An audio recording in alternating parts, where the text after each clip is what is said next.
मागच्या वर्षी या ठिकाणी सांस्कृतिक कार्यक्रमाला सोलापूर शहराचे उपायुक्त मुलानी साहेब आणि सहाय्यक आयुक्त गिरीश पंडित साहेब आलेले होते. त्यांनी कार्यक्रमाचं उद्घाटन केलं, पालकांचा रिस्पॉन्स बघितला आणि ताबडतोब झोनच्या विभागीय कार्यालय क्रमांक 3च्या झोनला त्यांनी सांगितलं की या शाळेला जे काही पाहिजे ते देऊन टाका. त्यांच्या सौजन्यानं मागच्या वर्षीपासून सगळ्या पालकांना माहिती आहे या ठिकाणी आपलं नवीन स्वच्छतागृह, शाळेला नवीन वॉल कंपाऊंड 1,75,000चं आम्ही मागच्या वर्षी काम करून घेतलेलं आहे आणि नवीन प्रस्तावित मार्च महिन्यापासून 1 लाख मंजूर केले. तुम्ही आज ज्या ऑफिसमध्ये बसला ते एकदम छोटं आहे. ज्यावेळी तुम्ही पुढच्या वार्षिक स्नेह संमेलनाला येतात तर तुम्हाला कमीत कमी 20 फुटाच्या ऑफिसमध्ये कार्यालयामध्ये बसतात.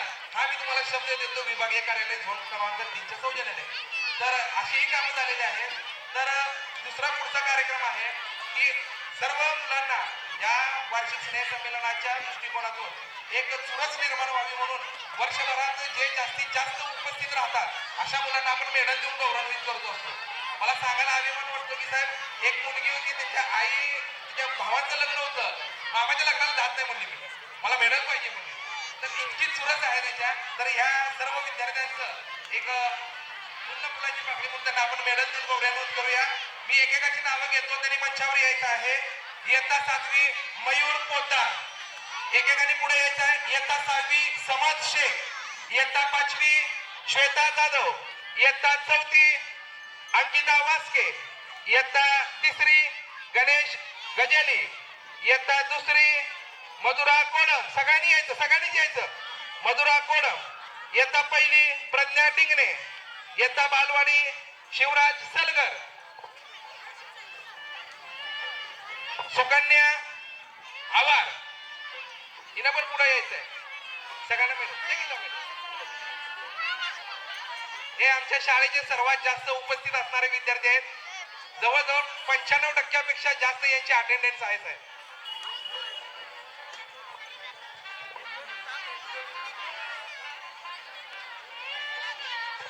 थोडं मागे या हो, थोडं मागे.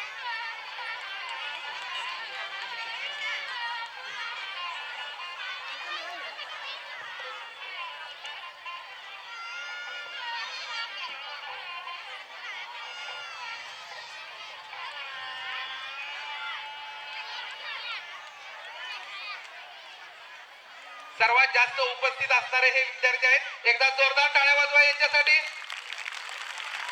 हा, सर्व मुलं या साईडला या मला.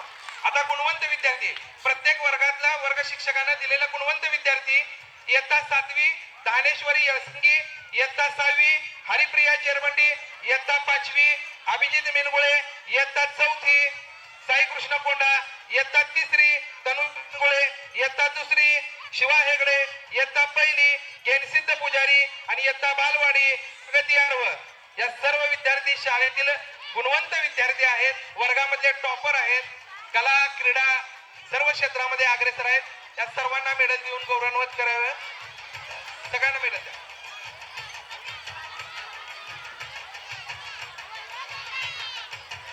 घ्या मेडल, मेडल घ्या. अडकलेत का बाजूला?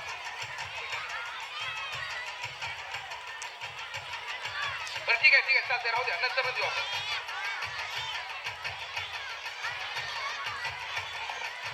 ठीक आहे, फोटो घेऊ सर, राहू द्या, नंतर देऊ आपण.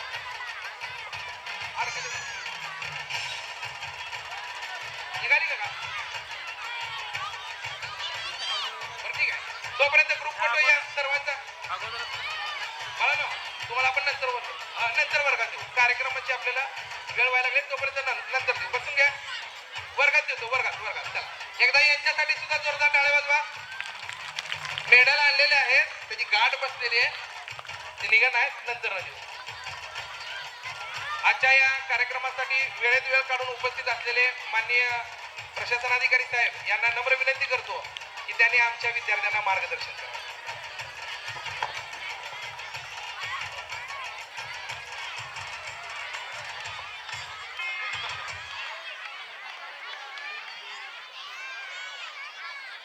कैलासवासी द्वारकाबाई साहेबराव कांबळे, महानगरपालिका मुलांची मराठी प्राथमिक शाळा विनायकनगर या शाळेने आयोजित केलेल्या आजच्या वार्षिक स्नेह संमेलनासाठी आवर्जून उपस्थित झालेले आमचे मित्र आणि जिल्हा परिषदचे उपशिक्षणाधिकारी माध्यमिक सन्माननीय सुरेश वाघमारे साहेब, तुमच्या बीटचे उत्साही बीट पर्यवेक्षक बुलबुले साहेब, दुसरे बीट पर्यवेक्षक कासार साहेब, या ठिकाणी व्यासपीठावर उपस्थित असलेले शाळा व्यवस्थापन समितीचे सर्व पदाधिकारी, या शाळेचे मुख्याध्यापक, सर्व उत्साही शिक्षक, पालक आणि विद्यार्थी मित्र,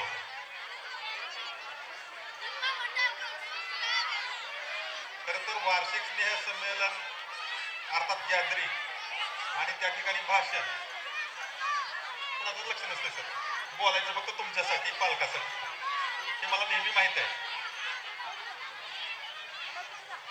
मुलांना माझा आवाज ऐकू येतोय का? माझ्या मागे घोषणा द्या. चला, भारत माता की. काय आवाज आहे? छान. भारत माता की. वाह, मस्त. कार्यक्रम ऐकायचा आहे ना आता आपल्याला? म्हणजे ऐकायचा पण आहे आणि सादरीकरण पण करायचं आहे. गेल्या अनेक दिवसापासून आपण या कार्यक्रमाची तयारी करत असाल. मला एक गोष्ट आवडली, फक्त 2 मिनिटं जर शांतपणे ऐकत असाल तर अगदी 5 मिनिटात संपवतो, आणि ऐकत नसाल तर शिक्षकासाठी 1 तासभर बोलत राहणार आहे. बघा काय करता मग, ऐकणार ना शांतपणे? आता या कार्यक्रमाच्या निमित्तानं इथल्या सरांनी जे प्रास्ताविक केलं त्यावरून तुमच्या शाळेची परिस्थिती माझ्या लक्षात आली. अगदी शहराच्या एका टोकाला असणारी ही शाळा 2006 पासून इथं सुरू आहे. कामगार वस्तीमध्ये असणारी शाळा, अतिशय चांगला प्रतिसाद विद्यार्थ्यांचा इथं दिसतोय, आणि अशाच ठिकाणी आपल्या शाळा चालतात. माझं नेहमीच की आपल्या स्थानिक स्वराज्य संस्थेच्या शाळेची अशाच ठिकाणी गरज आहे जिथं पालक विद्यार्थ्यांना स्वतःहून शाळेत घालू शकत नाहीत. अशा विद्यार्थ्यांना आमचे शिक्षक, इथले सगळे व्यवस्थापन समितीचे सर्व पदाधिकारी विद्यार्थ्यांना शाळेत येण्यासाठी प्रवृत्त करतात आणि शाळेत उपस्थित ठेवून गुणवत्तापूर्ण शिक्षण देतात. म्हणून ही शाळा, त्याची पटसंख्या एवढी वाढलेली आहे. आणि अजून एक कौतुकाची बाब की या शाळेनं सलग 10 वर्ष क्रीडा स्पर्धेमध्ये सर्वसाधारण, म्हणजे त्या काळामध्ये साधारणपणे 70 शाळा तर असतील 10-15 वर्षापूर्वी. बघा, म्हणजे शहरामध्ये आज घडीला 400 शाळा आहेत. या 400 शाळेमध्ये एवढ्याशा या शाळेनं सर्वसाधारण विजेतेपद. आम्ही क्रीडा स्पर्धेचं तुळजापूर तालुक्यात सलग 3 वर्ष 4 वर्ष सर्वसाधारण, त्याचा किती आनंद असतो. जनरल चॅम्पियनशिप, त्याला जनरल चॅम्पियनशिप म्हणतात. आणि 400 शाळेमध्ये तुमच्या शाळेने इतक्या वर्ष ही मिळवली, ही कौतुकाची बाब आहे. शिष्यवृत्तीमध्ये सुद्धा चांगलं लौकिक तुम्ही मिळवलेलं आहे. आता बघा, आणि या शाळेचं मला अजून एक आवडलं, सर्वाधिक उपस्थित राहणारे, शाळेत सर्वाधिक उपस्थित नोंदवणारे विद्यार्थी, त्यांचा सन्मान प्रत्येक वर्गातून वेगळी, इयत्ता बालवाडीपासून पुन्हा प्रत्येक वर्गाचे गुणवत्तावान विद्यार्थी, प्रत्येक वर्गाचे क्रीडा स्पर्धेत चांगले विद्यार्थी, स्टुडंट ऑफ द इयर, हे असं चांगल्याचं उदात्तीकरण करण्याची गरज आहे. मी हा शब्द जाणीवपूर्वक बऱ्याच ठिकाणी वापरतो. चांगल्याचं उदात्तीकरण केलं की चांगलं करण्याचं, चांगलं वागण्याचं एक प्रेरणा इतरांना मिळत असते. वा, सतत दररोज उपस्थित राहणाऱ्यांच्या सत्कार इथं मान्यवरांच्या शुभ हस्ते होतोय, स्टेजवर यायला मिळते, इतरांना ती प्रेरणा मिळते. आणि तुम्ही क्रीडा स्पर्धा मध्ये तर तुमचं काय चॅलेंजच नाही, आणि सांस्कृतिक स्पर्धा, ह्या सगळ्यांचा मेळ. शाळा ही विद्यार्थ्यांच्या सर्वांगीण विकासासाठी असते, आणि सर्वांगीण विकासाचे जे मानक आहेत त्याच्यामध्ये क्रीडा आहे, सांस्कृतिक विकास आहे, विद्यार्थ्यांचा बौद्धिक विकास तर तुम्ही करताच. त्या सगळ्या विकासासाठी वेगवेगळे उपक्रम राबवले जातात, आणि या सगळ्यांचा संबंध एकमेकाशी आहे. उदाहरणार्थ, आता याच्यापैकी उपस्थित राहणारे विद्यार्थी उपस्थित राहतात म्हणजे अभ्यास करतात, गुणवत्तेमध्ये पुढेच असतात, त्याचा सन्मान केला. एखादा विद्यार्थी अभ्यासामध्ये मागा असेल परंतु एखाद्या क्रीडा प्रकारामध्ये किंवा सांस्कृतिक स्पर्धेमध्ये एखाद्या कार्यक्रमामध्ये जर तो चांगला असला, त्याला हेरून त्याचं कौतुक केलं की त्याच्यामधला जो आत्मविश्वास